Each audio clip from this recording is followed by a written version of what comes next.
Barcelona, mediados de los años 70.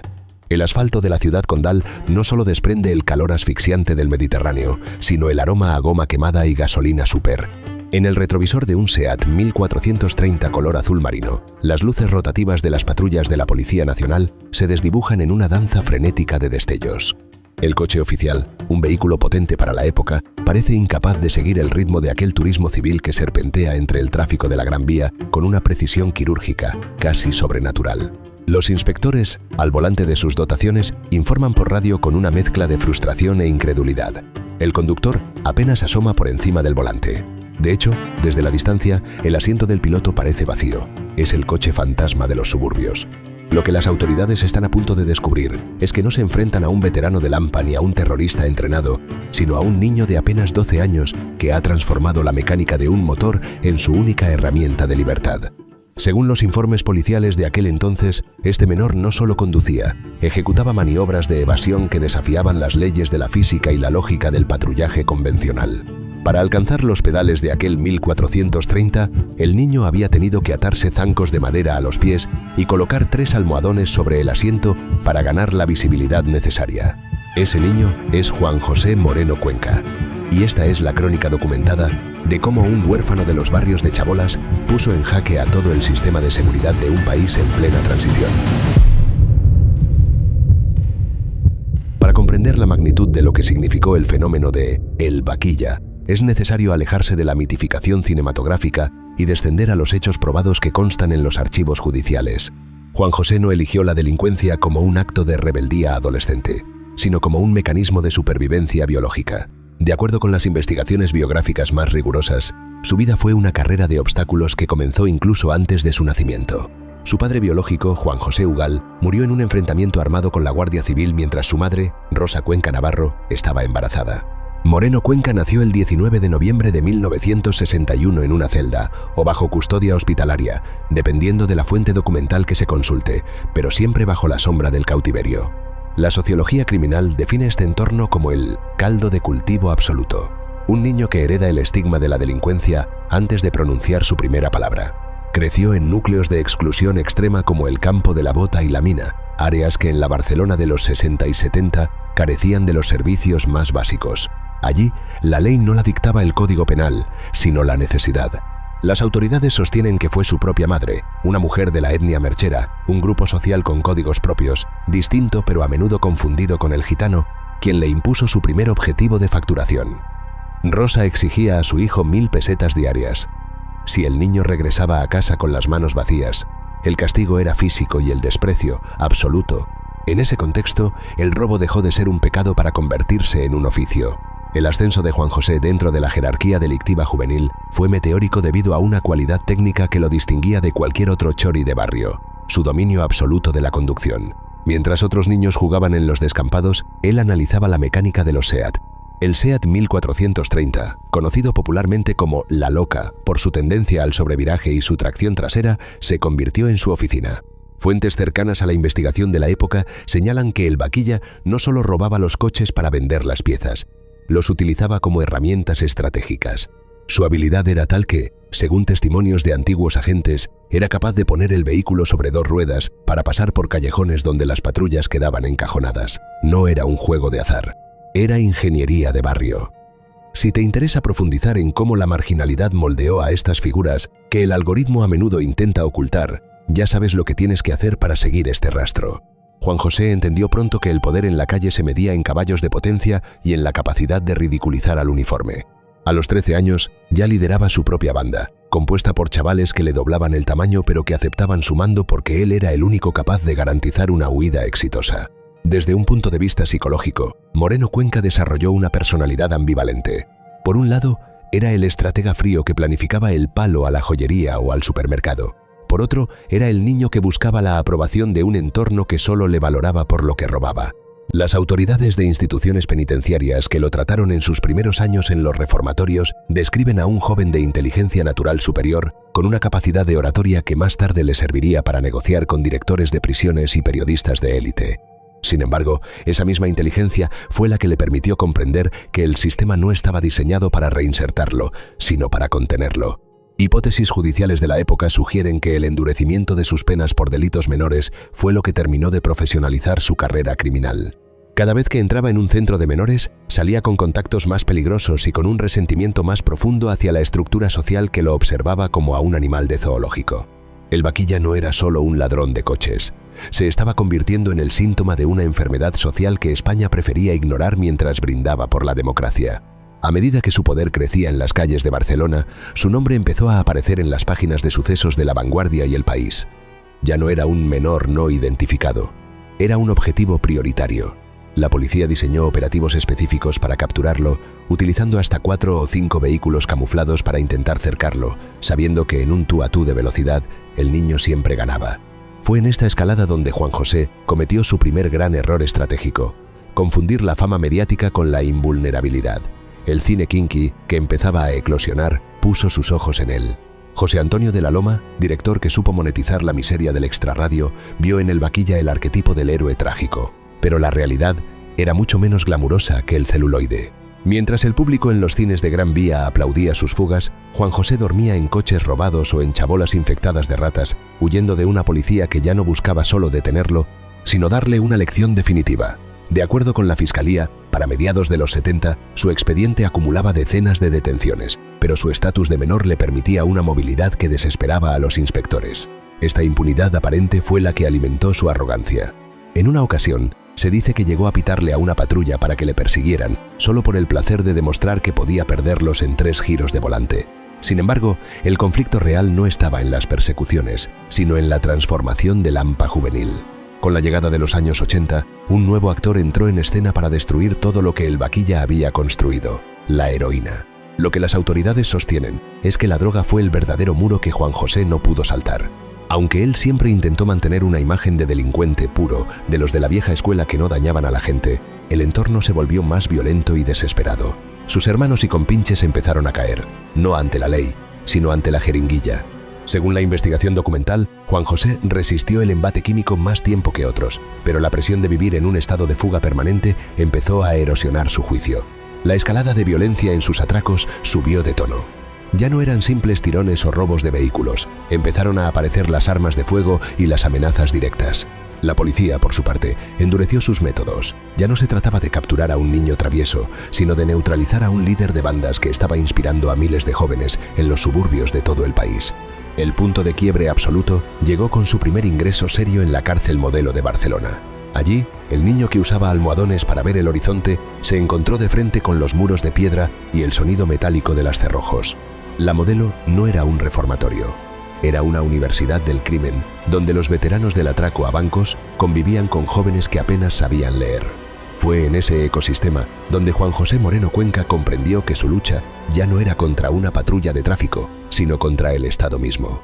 Las fuentes cercanas al caso indican que su llegada a la Quinta Galería, la zona reservada para los internos más peligrosos, marcó el fin de su infancia y el inicio de su transformación en un líder de masas carcelarias. Pero lo que nadie, ni siquiera él, sospechaba en ese momento era que su mayor acto de rebeldía no ocurriría al volante de un coche, sino dentro de esas mismas paredes, bajo la mirada atenta de las cámaras de televisión que él mismo aprendería a manipular. En aquel entonces, el vaquilla aún creía que podía escapar de cualquier sitio, pero el destino le tenía reservada una trampa de la que no existen zancos ni cojines que puedan sacarte.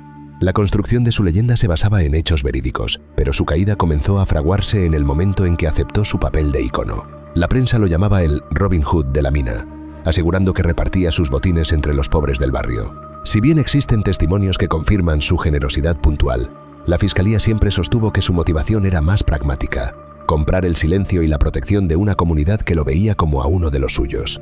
Esta relación simbiótica con el barrio fue lo que permitió que las investigaciones se estancaran durante años. Nadie veía nada, nadie oía nada, y el vaquilla siempre encontraba una puerta abierta cuando el helicóptero de la policía sobrevolaba las chabolas. Pero ese apoyo social tenía un límite, y ese límite lo marcaría la sangre. A pesar de que Juan José siempre defendió que en su historial no había delitos de sangre, una mancha indeleble apareció en su ficha cuando apenas tenía 12 años. Durante un tirón de bolso, una mujer cayó al suelo y fue atropellada por el coche que él conducía. Aunque la justicia determinó la falta de intencionalidad homicida, el hecho marcó un precedente: el juego ya no era inofensivo. Las autoridades empezaron a tratarlo como a un criminal con capacidad de daño letal, y la opinión pública, que hasta entonces le reía las gracias, empezó a mostrar los primeros signos de fractura. El niño de los zancos ya no era solo un pícaro, era una amenaza que el asfalto de Barcelona ya no podía ocultar por más tiempo. Para entender el alma de Juan José Moreno Cuenca, es preciso despojarse de la imagen del delincuente de póster y observar la radiografía de un niño que, antes de tener vello en las mejillas, ya cargaba con el peso existencial de un prófugo veterano. La psicología criminal de la época, a menudo tosca y cargada de prejuicios de clase, intentó encasillarlo bajo etiquetas de psicopatía o desadaptación social irreversible. Sin embargo, informes de educadores que lo trataron en sus breves estancias en reformatorios, como el de Guadras o el de La Alsina, describen algo mucho más complejo: una inteligencia adaptativa superior, una capacidad de liderazgo nata y, sobre todo, una sensibilidad herida que él blindaba con una coraza de audacia. ¿Cómo se construye un mito en un descampado donde no llega la luz pública? Según la investigación, el pequeño Juan José no solo buscaba dinero, buscaba una identidad que el sistema le negaba sistemáticamente. En un mundo donde su apellido estaba manchado por la tragedia de un padre muerto a tiros por la Guardia Civil antes de que él viera la luz, el apodo de Vaquilla, un mote de origen escatológico puesto por un tío suyo al ver sus deposiciones de bebé, según apuntan fuentes familiares, se convirtió en su escudo de armas. Para el vecindario de la mina, él era el niño que no tenía miedo a los maderos. Para la policía, era un problema técnico que no sabían cómo resolver. La expansión de su poder no fue un proceso de fuerza bruta, sino de astucia logística. Mientras otros delincuentes de su edad se perdían en el caos de la violencia gratuita, Juan José operaba con una precisión que hoy calificaríamos de estratégica. De acuerdo con los archivos de la Jefatura Superior de Policía de Barcelona, el Vaquilla no robaba cualquier vehículo. Tenía una predilección casi técnica por el SEAT 1430. Este modelo, una evolución del SEAT 124, contaba con un motor longitudinal y tracción trasera que lo hacían ideal para el tipo de conducción extrema que él practicaba. Con sus 4 faros cuadrados y su sonido metálico de escape, el 1430 era en sus manos un arma de precisión. Las autoridades sostienen que llegó a tener varios coches robados aparcados estratégicamente en puntos clave de la ciudad. Si una persecución se complicaba, Juan José sabía exactamente en qué callejón dejar el coche quemado para saltar a otro que ya lo esperaba con las llaves en el puente. Esta visión de red, de infraestructura delictiva, es lo que le permitió mantener el pulso con las autoridades durante tanto tiempo. No era solo un niño corriendo, era un sistema paralelo de movilidad urbana desafiando al orden establecido. Pero detrás de esta fachada de eficacia criminal, latía la vulnerabilidad de una infancia fragmentada. Juan José era un analfabeto funcional en sus primeros años. Las instituciones educativas de la España de los 70 eran muros infranqueables para los niños de las chabolas. Se estima que su escolarización efectiva fue nula. Su única aula fue el asfalto y sus maestros, sus hermanos mayores Julián, Antonet y Miguel, todos ellos ya iniciados en el arte del robo y la fuga. Hipótesis judiciales sugieren que la relación con sus hermanos fue el motor y, a la vez, el ancla de su vida. Existe una lealtad de sangre que en el mundo kinky es sagrada. Las autoridades indican que muchos de sus atracos a joyerías y establecimientos de lujo tenían como objetivo pagar las fianzas de sus hermanos o mejorar las condiciones de vida de su madre, Rosa. Esta última figura es fundamental para entender el ascenso de su hijo. Rosa Cuenca no era solo la madre, era la matriarca que administraba el botín. Según la investigación documental, se le exigía al niño una productividad diaria que lo empujaba a arriesgar la vida en cada esquina. Si te apasiona descubrir cómo se gestaron estas figuras en los márgenes de la historia oficial, recuerda que tu apoyo es fundamental para que sigamos desentrañando estas verdades ocultas. A los 13 años, Juan José ya no era un cómplice, era el jefe. Su banda era una unidad operativa que sembraba el nerviosismo en las comisarías del Pueblo Nuevo y San Adrián de Besós. Los inspectores de la época admiten, bajo condición de anonimato en crónicas posteriores, que ver aparecer el nombre de JMS en el parte de incidencias era sinónimo de una noche de frustración. El Vaquilla no se escondía, a menudo salía a provocar. Se documentan incidentes donde el niño, al volante de un deportivo robado, se ponía a la par de las patrullas Z de la Policía Nacional para pitarles, retándoles a una carrera que él siempre ganaba. ¿Era esto una muestra de imprudencia o una táctica psicológica? Lo más probable es que fuera una mezcla de ambas. Al ridiculizar a la policía, Juan José no solo ganaba estatus ante sus pares, sino que erosionaba la autoridad de sus perseguidores. En el barrio de la Mina, su figura empezó a adquirir tintes mesiánicos. Era el Robin Hood de los bloques de protección oficial. De acuerdo con fuentes del vecindario, repartía parte de lo robado entre las familias que habían sido desahuciadas o que no tenían para comer. Sin embargo, la Fiscalía siempre ha matizado este altruismo. Las investigaciones sugieren que este reparto de riqueza era una forma inteligente de control social, una inversión en lealtad que convertía a todo un barrio en un muro de silencio infranqueable para la ley. Esta dualidad entre el héroe social y el criminal estratégico se refleja perfectamente en el primer gran hito mediático de su carrera. El 24 de septiembre de 1974, el nombre de Juan José Moreno Cuenca apareció por primera vez en la prensa de gran tirada. La Vanguardia informaba sobre un accidente de tráfico y un posterior tiroteo donde un menor, alias el Vaquilla, había resultado herido. Juan José había ingresado en el hospital clínico bajo un nombre falso, una muestra de su instinto de supervivencia incluso en situaciones de extrema vulnerabilidad física. Fue en esa cama de hospital, custodiada por agentes armados, donde el mito empezó a respirar de forma independiente a la realidad. Los periodistas de la época, sedientos de historias que reflejaran la cara B de una España que se modernizaba a marchas forzadas, encontraron en él al protagonista perfecto. Era el rostro de la generación perdida, un niño con ojos de adulto que hablaba de la libertad como si fuera una condena. El ascenso al poder de Moreno Cuenca también se vio favorecido por un vacío legal y administrativo propio de la transición. El sistema de reformatorios en España estaba colapsando. Las autoridades sostienen que Juan José era un experto en fugas, no solo de coches, sino de instituciones. Se escapó de casi todos los centros de menores donde fue recluido. Entraba como un ladrón de bolsos y salía como un graduado en técnicas de asalto. Según los informes de las juntas de observación de estos centros, Juan José utilizaba su carisma para ganarse a los funcionarios, obteniendo privilegios o información que luego usaba para planear sus huidas. Era un seductor nato. Fuentes que lo conocieron en su juventud indican que tenía una labia inusual, una capacidad para conectar con personas de cualquier estrato social mediante el uso de un lenguaje que mezclaba la jerga de barrio con una lógica aplastante sobre la injusticia de su origen. ¿Crees que si yo hubiera nacido en una familia con dinero estaría hoy aquí?, preguntaba a los educadores con una mirada que ellos describían como gélida y analítica. Psicológicamente, este periodo marcó la transición de la travesura a la profesionalización. Juan José comprendió que la sociedad lo observaba con una mezcla de morbo y temor. Empezó a cuidar su imagen, a ser consciente de que sus actos tenían una repercusión que iba más allá del botín. Hipótesis judiciales sugieren que fue en esta etapa donde empezó a fraguarse la idea de que su vida podía ser una obra de arte, o al menos un producto mediático. El cine kinky no inventó al Vaquilla. El Vaquilla se inventó a sí mismo para que el cine tuviera que filmarlo. Mientras el país discutía sobre la Constitución y la democracia, Juan José Moreno Cuenca estaba redactando su propia Constitución en los muros de las cárceles y en las llantas de los SEAT. Su ley era la del motor, su parlamento, la Quinta Galería. La expansión de sus actividades delictivas empezó a incluir atracos a bancos y gasolineras a cara descubierta. Ya no le importaba que lo reconocieran. De hecho, quería que supieran que era él.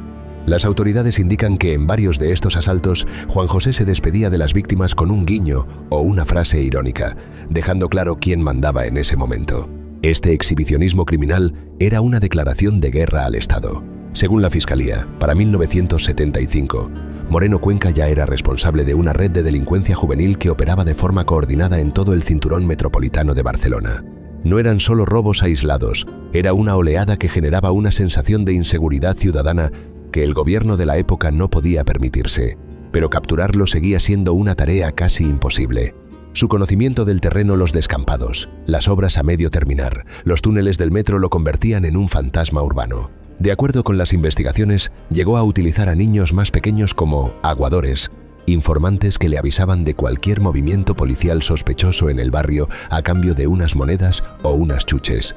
Era una estructura piramidal donde él ocupaba la cúspide por derecho de sangre y de asfalto. El impacto de su ascenso no fue solo policial, sino cultural. La rumba flamenca, con grupos como Los Chichos y Los Chunguitos, empezó a poner banda sonora a su vida antes incluso de que se rodara su película. Las letras de estas canciones hablaban de libertad, de prisiones y de caballos de metal, conceptos que Juan José personificaba de manera absoluta. Fuentes cercanas a la escena musical de la época indican que Moreno Cuenca era un gran admirador de estos grupos y que en sus coches robados nunca faltaba una cinta de cassette con sus éxitos a todo volumen durante las persecuciones. Esta conexión con la rumba no era accidental, era la expresión artística de una clase social que se sentía identificada con su rebeldía. Para el joven de barrio que trabajaba 12 horas en una fábrica por un sueldo de miseria, ver al Vaquilla escapar de 5 patrullas era una victoria propia. Juan José entendía perfectamente este vínculo y lo alimentaba. ¿Hasta qué punto su figura fue utilizada por otros para fines que él no comprendía? Si quieres entender el papel de tonto útil que algunos historiadores le atribuyen en los grandes conflictos carcelarios, te invito a que sigas muy atento a cómo se desarrollan estos hechos probados. Hacia el final de esta etapa de ascenso, Moreno Cuenca ya no era solo el niño de los cojines, era un hombre atrapado en un cuerpo menudo que se enfrentaba a una condena social de por vida. La llegada de la heroína a los barrios de Barcelona supuso un cambio de paradigma que él, inicialmente, intentó combatir. Según testimonios de antiguos amigos, Juan José despreciaba en un principio a los yonkis porque perdían la agilidad y la capacidad de reacción necesarias para la calle. Sin embargo, las autoridades sostienen que la presión de la vida en fuga y el entorno de las cárceles terminaron por arrastrarlo al mismo abismo que a sus compañeros. Fue en este punto de máxima expansión de su leyenda donde empezaron a aparecer las primeras grietas psicológicas. La soledad del líder, el peso de la fama y la certeza de que el sistema nunca le perdonaría sus éxitos empezaron a moldear un carácter más sombrío. Dejó de ser el pícaro que pitaba a la policía para convertirse en el estratega que miraba los muros de la Modelo con la mirada de quien sabe que ese será su destino final. En este contexto de poder y sombra, la figura de Juan José Moreno Cuenca se consolidó como el espejo en el que España se negaba a mirarse. Un niño que puso en jaque a la policía no por ser un genio del mal, sino por ser el resultado más puro y descarnado de una sociedad que había olvidado a sus hijos en los márgenes del progreso. El ascenso del Vaquilla fue el grito de una generación que no tenía voz, y sus crímenes, la factura que el sistema tuvo que pagar por décadas de abandono. Según los archivos judiciales, para cuando cumplió los 15 años y entró por primera vez en la cárcel Modelo de forma oficial, su historial delictivo superaba al de delincuentes que le doblaban la edad. Había nacido un mito, pero se estaba muriendo el niño. Y en ese proceso de transformación, las calles de Barcelona se preparaban para el siguiente capítulo: la escalada de un conflicto que ya no se resolvería con persecuciones en la Gran Vía, sino con sangre y punzones tras los muros de la prisión más peligrosa del país. La historia de Juan José Moreno Cuenca estaba a punto de entrar en su fase más oscura, donde la luz de los proyectores de cine se mezclaría con la penumbra de las celdas de castigo y donde la idea ganadora de su libertad se convertiría en su mayor condena. Porque en el mundo de El Vaquilla, cada victoria sobre el asfalto era solo un paso más hacia un encierro que parecía escrito en las estrellas de su propia desgracia. El calendario marcaba el 13 de abril de 1984, cuando la cárcel Modelo de Barcelona, una estructura panóptica diseñada en el siglo XIX para la contención y el aislamiento, se transformó en el epicentro de una de las crisis de seguridad más humillantes para el joven Estado democrático español. Juan José Moreno Cuenca, que para entonces ya no era el niño de los cojines, sino un recluso de 22 años con el cuerpo marcado por las cicatrices de la calle y los muros, entendía que el sistema penitenciario era una olla a presión a punto de estallar. Según la investigación documental de la época, la Modelo albergaba a más del doble de internos de su capacidad nominal. Los pasillos eran arterias saturadas de resentimiento, sarna y un flujo constante de estupefacientes que entraban bajo la mirada, a veces negligente y otras veces cómplice, de la vigilancia. De acuerdo con fuentes penitenciarias, el detonante de aquel motín no fue una demanda de libertad política ni una protesta por la calidad del rancho, sino una necesidad mucho más primaria y devastadora: el mono de la heroína, el Vaquilla, cuya notoriedad le otorgaba un estatus de portavoz natural entre los internos de la Quinta Galería. El sector destinado a los presos más conflictivos y peligrosos lideró a un grupo de 10 reclusos en una maniobra de asalto que dejó en evidencia la fragilidad de los protocolos de custodia. Las autoridades sostienen que la ejecución del plan fue de una simplicidad escalofriante. Juan José, aprovechando un traslado rutinario a las duchas, extrajo de un frasco de champú un cuchillo de fabricación casera, un pincho afilado con la paciencia que solo otorga el encierro prolongado. Con un movimiento rápido y coordinado, el grupo redujo a 2 funcionarios, tomándolos como rehenes. Lo que diferencia este hecho de un motín convencional es la sofisticación mediática que Moreno Cuenca imprimió a la revuelta. No quería negociar en la penumbra de un despacho. Quería que todo el país escuchara el latido del talego. Hipótesis de los analistas de la comunicación de aquel tiempo sugieren que Juan José comprendía perfectamente el poder de la radio como arma de presión política. Exigió la presencia de los técnicos de Radio Barcelona. En una operación logística sin precedentes, los periodistas tiraron cientos de metros de cable por los tejados y las rejas de la prisión hasta llegar a la puerta de la galería amotinada. La transmisión en directo, moderada por voces como la de Rafael del Olmo, capturó una realidad que la España de la transición intentaba barrer bajo la alfombra. El Vaquilla no solo pedía mejores condiciones o traslados, pedía caballo. La imagen técnica que quedó grabada en la memoria colectiva, sin embargo, no fue sonora, sino visual. los amotinados inyectándose heroína frente a las cámaras antes de liberar a los rehenes. Fue el momento en que el mito del bandolero alegre se resquebrajó para mostrar la cara más lúgubre de la esclavitud química. Este evento marcó la escalada definitiva del conflicto entre Moreno Cuenca y las instituciones. Fuentes cercanas al caso indican que, tras el motín de la Modelo, Juan José fue trasladado a la prisión de Lleida II, una instalación que se suponía de máxima seguridad. No obstante, las autoridades infravaloraron su capacidad de influencia y su conocimiento de la psicología del carcelero. De acuerdo con la Fiscalía, el Vaquilla no actuaba solo. Era el centro de gravedad de una red de lealtades que incluía a su propio hermano, Antonio Ugal Cuenca, alias el Antonet. En diciembre de 1984, apenas unos meses después del caos en Barcelona, Juan José protagonizó una fuga que parece extraída de una crónica de guerra urbana. Utilizando de nuevo objetos punzantes para intimidar a los funcionarios, él y otros 5 reclusos lograron franquear los controles de Lleida II. Lo que siguió fue un peregrinaje frenético por las carreteras catalanas que duró 17 horas. La investigación policial indica que los fugitivos no buscaban el anonimato, sino el regreso a su feudo, las calles de la ciudad condal. La persecución final, filmada casi en tiempo real por las cámaras de TV3, constituye uno de los documentos gráficos más potentes de la historia criminal española. El vehículo ocupado por los evadidos, un coche potente que Juan José manejaba con la desesperación de quien sabe que el asfalto es su última frontera, terminó estrellándose contra 2 automóviles en el cruce de las calles París y Villarroel, en pleno corazón de Barcelona. Según los informes de los 4 inspectores que realizaron la interceptación en coches camuflados, el impacto fue brutal. El Vaquilla, aturdido y herido por un proyectil que le alcanzó la espalda durante el tiroteo previo, fue reducido sobre el pavimento mojado. Las imágenes muestran a un hombre que, a pesar de la derrota, mantenía una mirada desafiante hacia los objetivos que lo rodeaban. «Que no me peguen en la espalda», gritaba mientras los agentes le inmovilizaban. Las autoridades sostienen que en ese momento estaba bajo los efectos de sustancias que alteraban su percepción del dolor. Sus ojos, descritos por testigos presenciales como redondos y fuera de órbita, no buscaban piedad, sino el reconocimiento de su propia tragedia. Si este tipo de investigaciones te ayudan a ver el reverso de la historia oficial, ya sabes lo que tienes que hacer para que el rastro no se pierda en la memoria del olvido. Dentro de la estructura narrativa de su vida, este periodo representa el ascenso a una cima de infamia que lo separó definitivamente de cualquier posibilidad de reinserción convencional. De acuerdo con la Fiscalía, las sentencias empezaron a acumularse de forma incesante, no solo por los robos originales, sino por la gravedad de los motines y las fugas. Juan José fue etiquetado como un preso inadaptable, lo que le valió el ingreso en el régimen FIES, Fichero de Internos de Especial Seguimiento, una categoría que implicaba el aislamiento casi total y una vigilancia que rozaba lo obsesivo. Sin embargo, fuentes penitenciarias indican que el Vaquilla utilizó su tiempo en las celdas de castigo para algo que nadie esperaba: la educación. Aprendió a leer y escribir con fluidez, devoraba libros de sociología y criminología y llegó a matricularse en estudios de Derecho y Periodismo a través de la UNED.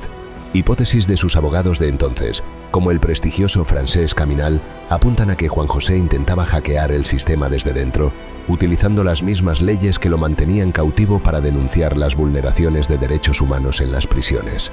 Se convirtió en un bachiller de Lampa, un hombre que podía citar a Foucault mientras planeaba cómo introducir una papelina de heroína en su celda. Pero la escalada del conflicto no era solo externa. En el plano psicológico, Moreno Cuenca libraba una batalla contra su propia sombra. La fama, ese monstruo de 1000 cabezas del que él mismo hablaba en sus entrevistas desde el penal de Ocaña, se había convertido en su mayor carcelero. Las autoridades sostienen que la opinión pública estaba dividida. Mientras unos veían en él a una víctima del sistema que merecía una oportunidad, otros, la mayoría de la clase media temerosa de los atracos a plena luz del día, exigían que se tirara la llave de su celda. De acuerdo con la investigación, el propio Juan José empezó a sentirse prisionero de su alias. Juan José intenta nacer, pero el Vaquilla no lo deja vivir. Es una frase que resume su conflicto existencial. En sus apariciones mediáticas de mediados de los 80, se percibe a un hombre con un verbo fluido y una oratoria seductora, capaz de ganarse el afecto de periodistas y sociólogos con solo un guiño de ojo. Sin embargo, las fuentes médicas del sistema penitenciario indicaban un deterioro físico alarmante. La heroína, que en la cárcel circulaba como una moneda de cambio más valiosa que el dinero, le había contagiado el VIH. Una sentencia de muerte lenta en una época donde los tratamientos actuales eran ciencia ficción. El ascenso de su figura como líder de los presos en lucha también fue cuestionado. Algunos historiadores y excompañeros de celda sostienen la hipótesis de que el vaquilla fue utilizado como un tonto útil por grupos de internos con motivaciones políticas más claras. Mientras Juan José ponía la cara y el nombre para pedir heroína ante las cámaras, otros sectores de la población reclusa buscaban reformas estructurales del sistema. Las autoridades indican que su carisma era tal que podía paralizar una prisión entera con una sola palabra, pero su dependencia química lo hacía vulnerable a las manipulaciones de aquellos que controlaban el suministro interno. Su poder era, por tanto, una ilusión óptica. Reinaba sobre un imperio de escombros y jeringuillas. De acuerdo con los informes de la Guardia Civil que tuvo que intervenir en el motín de Ciudad Real en 1985, Moreno Cuenca repetía el mismo patrón: toma de rehenes, exigencias de droga y acceso a la radio. El conflicto ya no era una búsqueda de libertad, era el ciclo infinito de un adicto atrapado en un laberinto de cemento. A pesar de este panorama sombrío, el fenómeno cultural que lo rodeaba no dejaba de crecer. El cine kinky alcanzó su paroxismo con el estreno de Yo el Vaquilla en 1985, dirigida por José Antonio de la Loma. Lo que resulta fascinante desde una perspectiva documental es que Juan José no solo inspiró la película, sino que participó activamente en ella desde prisión, narrando su historia al periodista Xavier Binader, quien actuaba como hilo conductor. Las autoridades sostienen que el rodaje fue un ejercicio de equilibrio precario entre la explotación comercial y la denuncia social. El actor que lo interpretaba, Raúl García Losada, se convirtió en su reflejo fuera de los muros, mientras que el auténtico Moreno Cuenca veía su propia vida proyectada en las pantallas de un país que lo consumía como un producto de entretenimiento. Fuentes cercanas a la producción indican que Juan José recibió una parte de los beneficios económicos, dinero que, según la Fiscalía, terminó alimentando de nuevo el mercado interno de la cárcel. Era un círculo vicioso de una perfección trágica. Su miseria generaba riqueza, y esa riqueza financiaba su propia destrucción. Hacia el final de esta etapa de escalada, el vaquilla ya había pasado por casi todos los centros penitenciarios de España: Ocaña, Cartagena, Murcia, Gerona.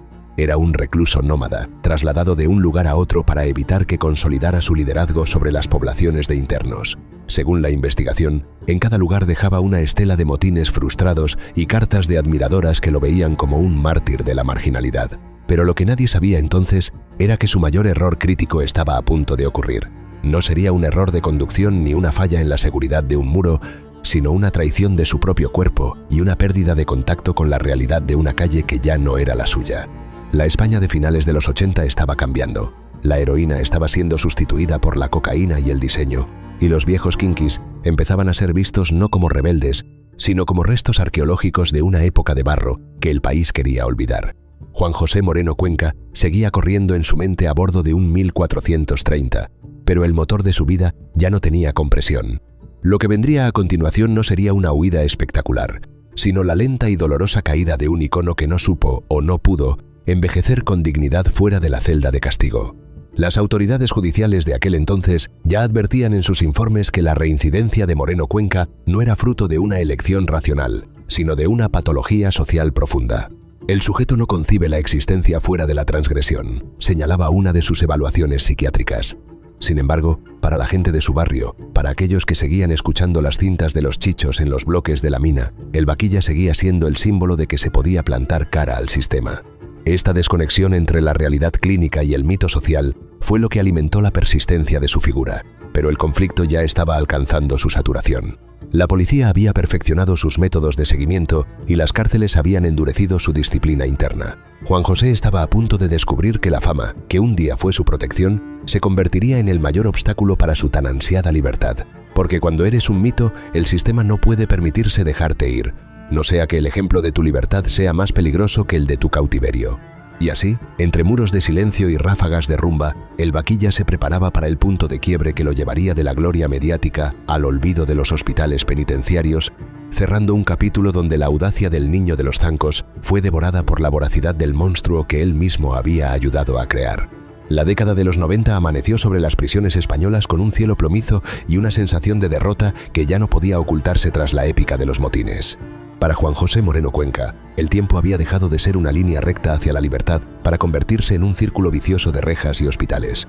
Según la investigación de los servicios médicos penitenciarios de la época, el organismo de El Vaquilla ya no era aquel motor de alta compresión que devoraba asfalto en los 70. Ahora, era un sistema colapsado por años de adicción a la heroína y por la presencia silenciosa pero devastadora del VIH. De acuerdo con la Fiscalía, este fue el periodo donde se produjo el verdadero punto de quiebre psicológico del personaje. Juan José ya no luchaba contra la policía por un botín o por una huida espectacular. Luchaba contra la sombra de su propio alias, ese vaquilla que el público seguía demandando pero que el hombre ya no podía sostener. Las autoridades sostienen que la presión mediática, lejos de ayudar a su reinserción, actuó como una losa.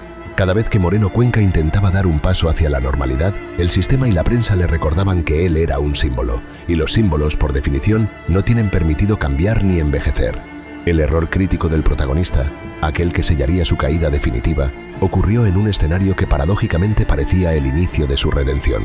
En enero de 1996, tras una intensa campaña de apoyo social y mediático, el gobierno le concedió el indulto parcial y el paso al tercer grado penitenciario. Por fin, tras casi 2 décadas de sombra, Juan José Moreno Cuenca podía salir de la cárcel de Can Brians para trabajar durante el día, regresando solo a dormir. Era el momento que había soñado en sus libros de derecho y periodismo. Sin embargo, lo que la administración no tuvo en cuenta fue la profunda desadaptación de un hombre que había pasado 28 de sus 42 años de vida entre muros. De acuerdo con las fuentes cercanas al caso, el impacto de la realidad exterior fue traumático. La España de 1996 era un país tecnológico, acelerado y ajeno a los códigos del AMPA Kinky de la transición. Apenas un mes después de haber obtenido la semilibertad, el vaquilla cometió su fallo más absurdo y revelador. Bajo los efectos de las sustancias y en compañía de una mujer, robó un coche en Girona. No fue un gran asalto a un banco ni una fuga estratégica. Fue un acto compulsivo, un reflejo condicionado del niño que solo sabía expresarse a través del volante. Según la investigación policial, fue detenido casi de inmediato, sin oponer resistencia, como si en el fondo estuviera buscando el alivio del regreso a la celda. Las autoridades indican que este acto supuso la revocación inmediata de todos sus beneficios y la condena social definitiva. Los que antes le defendían, ahora guardaban silencio o le tachaban de caso perdido. La caída fue, a partir de ese momento, una pendiente vertical. De acuerdo con la Fiscalía, las condenas acumuladas por sus múltiples delitos, fugas y motines sumaban teóricamente más de 100 años de prisión, una cifra técnica que se reducía a los límites legales de cumplimiento, pero que anímicamente le situaba en una cadena perpetua de facto. Su salud empezó a deteriorarse a un ritmo alarmante. Hipótesis médicas sugieren que el estrés del encierro aceleró el desarrollo del SIDA en un cuerpo ya castigado por la cirrosis hepática. En sus últimas apariciones públicas, filmadas desde el Hospital Penitenciario de Terrassa, ya no quedaba rastro del joven seductor que guiñaba el ojo a la cámara. Su voz se había vuelto un hilo ronco y sus ojos, antes brillantes de audacia, reflejaban la lucidez amarga de quien se sabe derrotado por su propia biografía. He pasado toda mi vida intentando pasar al otro lado de la sociedad y nunca supe cómo, confesaba a los pocos periodistas que aún le visitaban. Si te interesa comprender la cara B de estos conflictos que marcaron a una generación perdida, ya sabes lo que tienes que hacer para seguir analizando la realidad tras el mito. Las consecuencias estratégicas de su trayectoria fueron analizadas por expertos en criminología como el ejemplo perfecto del fracaso del sistema rehabilitador español en los barrios de chabolas. Los últimos días de Juan José Moreno Cuenca fueron una agonía burocrática y biológica. Internado en el hospital de Can Ruti de Badalona, su cuerpo estaba terminando de pagar la factura de los años de jeringuilla y asfalto. Las autoridades sostienen que su última voluntad fue la de morir en libertad, un derecho que sus abogados pelearon hasta el último aliento ante los jueces de vigilancia penitenciaria. De acuerdo con la investigación documental, se le concedió la excarcelación por motivos humanitarios apenas unos días antes de su final, permitiéndole morir técnicamente fuera de la custodia del Estado, aunque todavía bajo la sombra de su historial. El 19 de diciembre de 2003, a las 11:30 de la mañana, el corazón de El Vaquilla dejó de latir a los 42 años de edad. Murió de una cirrosis terminal, lejos de los SEAT 1430, de las luces rotativas y de los aplausos del cine kinky. Fue enterrado en el cementerio de Girona, en un panteón familiar donde descansan también su madre y sus hermanos, cerrando así la crónica de una estirpe marcada por el conflicto y la marginalidad. La reflexión final sobre la figura de Juan José Moreno Cuenca obliga a separar el grano de la paja, el hombre del icono. Según la investigación sociológica, El Vaquilla no fue un héroe, pero tampoco fue un villano de una sola pieza. Fue el resultado más puro de una España que caminaba hacia la modernidad, dejando tras de sí una estela de bolsas de marginación, donde los niños no tenían más escuela que el robo. Su vida fue un espejo de las contradicciones de la transición. La libertad que llegaba para unos era la heroína que destruía a otros. De acuerdo con la fiscalía y los jueces que lo condenaron una y otra vez, su carrera delictiva fue una sucesión de ataques a la propiedad y al orden público, pero las autoridades académicas en criminología insisten en que su verdadera transgresión fue recordarle al Estado que los muros de las cárceles no solucionan los problemas de las chabolas. Juan José aprendió periodismo para intentar contar su verdad, pero al final fue la verdad de la calle la que terminó por devorarlo. Si analizamos su legado desde una perspectiva documental seria, encontramos que el cine kinky se nutrió de sus huesos antes de que estos estuvieran siquiera en la tierra. Directores y productores se lucraron con la estilización de su miseria, convirtiendo sus huidas en entretenimiento de consumo masivo para una clase media que le observaba con morbo desde la seguridad de su salón. Sin embargo, para los jóvenes de la mina, del campo de la bota o de los bloques de protección oficial del sur de España, El Vaquilla fue algo más que una película. Fue el testimonio vivo de que se podía existir, aunque fuera para ser perseguido. Su inteligencia, su labia y su capacidad para poner en jaque a la policía fueron las pequeñas victorias de una clase social que nunca tuvo nada que perder. Las fuentes cercanas al caso sugieren que, de haber nacido en otro código postal, Juan José Moreno Cuenca podría haber sido un líder político, un abogado de renombre o un comunicador de masas. Pero nació al otro lado del muro, y allí la única forma de ser alguien era a través del sonido del motor y el brillo del pincho. Hoy en día, cuando el asfalto de la ciudad condal ha borrado las huellas de los neumáticos de los SEAT 1430, la figura de El Vaquilla persiste como un fantasma en la cultura popular. Los raperos de barrio siguen citando sus frases y los historiadores siguen debatiendo sobre los motines de la modelo. Pero más allá de la rumba y de la pantalla, queda el expediente de un hombre que pasó el 60% de su vida encerrado. Un dato que debería hacernos reflexionar sobre la eficacia de un sistema que, según los expertos, a menudo solo sabe castigar lo que él mismo ha ayudado a crear.